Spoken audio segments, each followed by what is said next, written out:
Hey guys, Fourfinger here, and it's been a while. I was mostly waiting for a 0.3 patch, and with that being right around the corner, I thought this was a perfect time to start talking about PoE 2 again.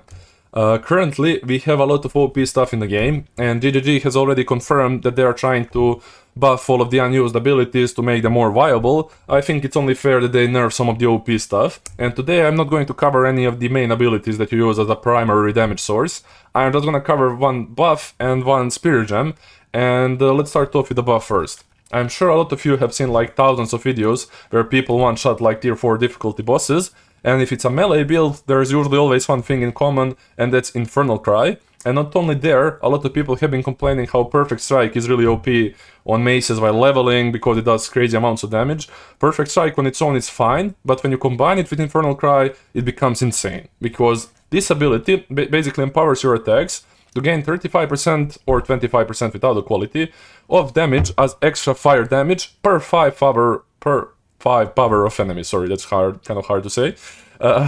Maybe it's just me. But yeah, because bosses are usually unique, they have 20 power, which means you get 140% of damage as extra fire.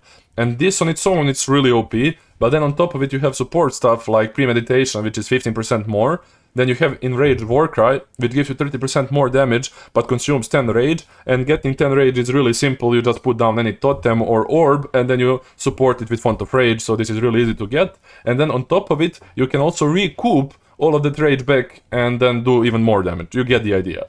So the whole thing to put together, I'm gonna show you an example what this does for my build. If I enable the Infernal Cry, and by the way it doesn't work here, only thing that does work is the Raging Cry because it enables the scaling from rage, but everything else you have to add manually. So Infernal Cry, Premeditation, and Enraged Warcry. And once we do that, my damage goes from like around 11 million all the way up to 33 millions, almost 34, which is pretty much, you know, tripling my damage. Now this is just insane.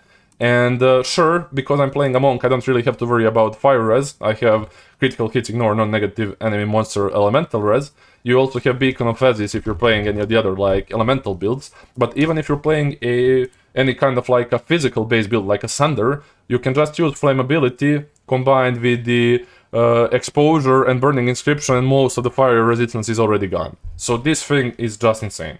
The way that I would nerf this is pretty simple. I would just make it empower more attacks but do way less damage. Not only would this fix all of those like, you know, OP one-shotting builds, this would also enable some of those builds that hit faster and maybe become usable on those builds as well. So that's my 2 cents on the Infernal Cry. Like I said, I think it's really crazy in the state that it's in right now, so yeah. Let's jump on to the Spirit Gem next. Okay, so I logged over to my monk, and the next ability I want to talk about is going to be Rhoa Mount. Now, all of you already know what this does. Instead of slowing down when you're attacking because of the movement speed penalty, you can keep your entire movement speed while also continuing the attacks, which was already really strong, but then when you combine it on those builds on the right side of the tree that can get to over like 100% movement speed, you could clear entire maps in like under a minute, which was really strong, but it did have a downside, and the downside was if you take enough damage, you could get heavily stunned. But because this is PoE and PoE being PoE, there's always some bug or clever use of a game mechanic. In this case it's a bug.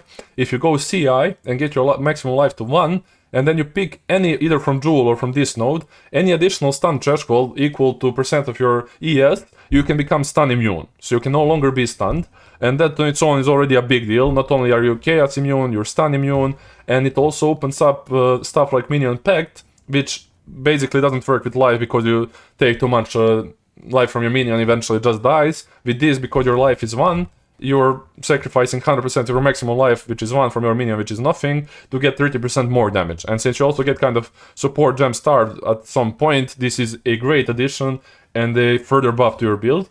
And then on top of it you have stuff like Loyalty, which is 10% of damage from hits is taken from supported companion's life before you.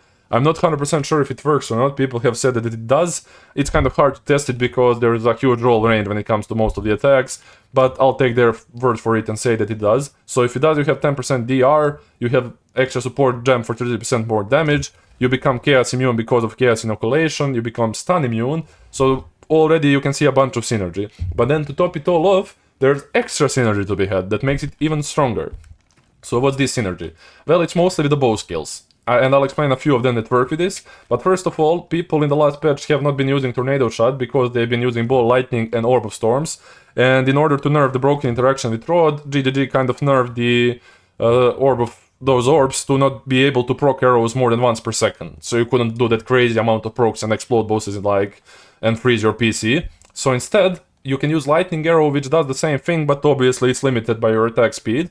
And the way it does work, one Lightning Arrow can proc up to 8 lightning rods, because it beams up to 4 targets and hits like 2, so each one is going to hit 2, which is going to be 8. And then you have lightning rod, and then you have tornado shot, which disappear after 8 hits. So if I use a tornado shot, and then I fire up like 3, 6, 9, because I'm firing 3 at a time, and then I keep attacking 8 times, 1, 2, 3, 4, 5, 6, 7, 8, you can see that only one rod is left. As I said, the lightning arrow consumes 8, and then you have to hit something, like either a wall or an NPC or a tornado shot. You have to hit something. And the reason why tornado shot became so good is because there's always gonna be a boss, and then you put overabundance in tornado shots, so now you have 2, and then when you keep attacking the boss and 2 of the tornadoes, you can actually hit up to 24 of the rods, and the maximum number is 20 anyway. So with 2 tornado shots and the the boss, you're already capping and can hit all 20. But that's where Rhoa comes into play. It's still good to use tornado shot, don't get me wrong. I'll explain why Rhoa is good afterwards, but you can do this without tornado shot even if you just wanna proc them all. I'm gonna spam like 20 of them, and I'm gonna show you why this is good. Okay, we have 20 rods here, and because we fire 3 arrows anyway, we don't have to hit any target with Rhoa. We can just aim a little bit under our character, and because when you sit on Rhoa, your character kind of gains height, and you're able to shoot underneath you. Like, if you're not on Rhoa, like if I target here, it's still going to fire in the distance. It's not gonna be able to shoot under my feet. It's going to like fly over to the edge of the screen. But if you do that on the Rhoa, it just fires beneath your feet.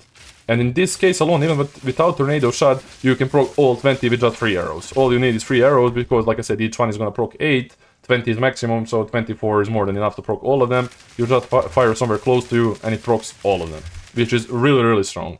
Now, generally, you should still use tornado shot, because you can even put tornado shot, go really close into it, and then do the same thing and proc it faster from time to time, which is really good. But the main use from this comes for stuff like Stormcaller Arrow. How does this buff Stormcaller Arrow? Let me give you an example. So Stormcaller Arrow, same like we said before, it needs to hit a target, and then once it can only attach 1 arrow to a target, and then does an explosion. And if there's nothing next to a boss, only 1 of those arrows will hit, and only 1 explosion will land next to the boss.